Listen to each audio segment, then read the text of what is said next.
Before you spend any old half-dollar, stop, because one specific year, 1964, could be worth far more than just 50 cents, and here's the surprising part, most people don't even realize they're holding real silver. If you find a 1964 Kennedy half-dollar, you might have a coin that collectors are actively searching for. Now let's understand why. This coin was introduced right after the tragic assassination of John F. Kennedy in 1963. The nation wanted to honor him quickly, so a new half-dollar design was created and released in 1964. But this wasn't just another coin. It became a symbol of history, emotion, and national memory.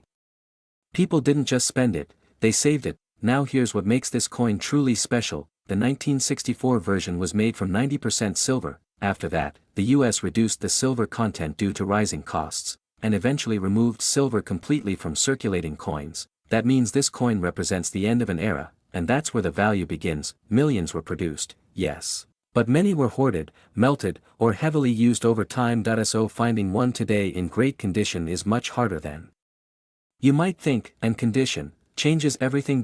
Major auction houses like Heritage Auctions and Stack's Bowers, high-quality examples have sold for hundreds, and sometimes even thousands of dollars. Not every coin reaches that level, but the demand is real. Now let's make this practical. Here's how you check your coin. First, look at the date.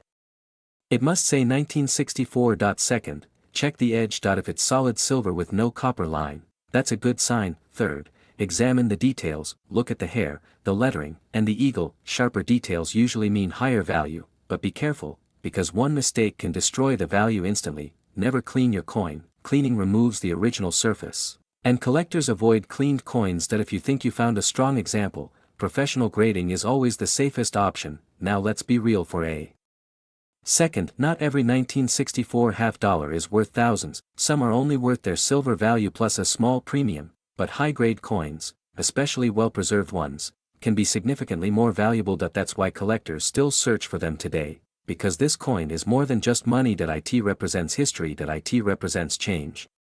And it represents one of the most important moments in American coinage. So tonight, check your coins, look for that 1964 half-dollar, because you might not just be holding spare change, you might be holding something far more valuable. And tell me in the comments, have you ever found a silver coin before? Because sometimes, treasure is already in your hands.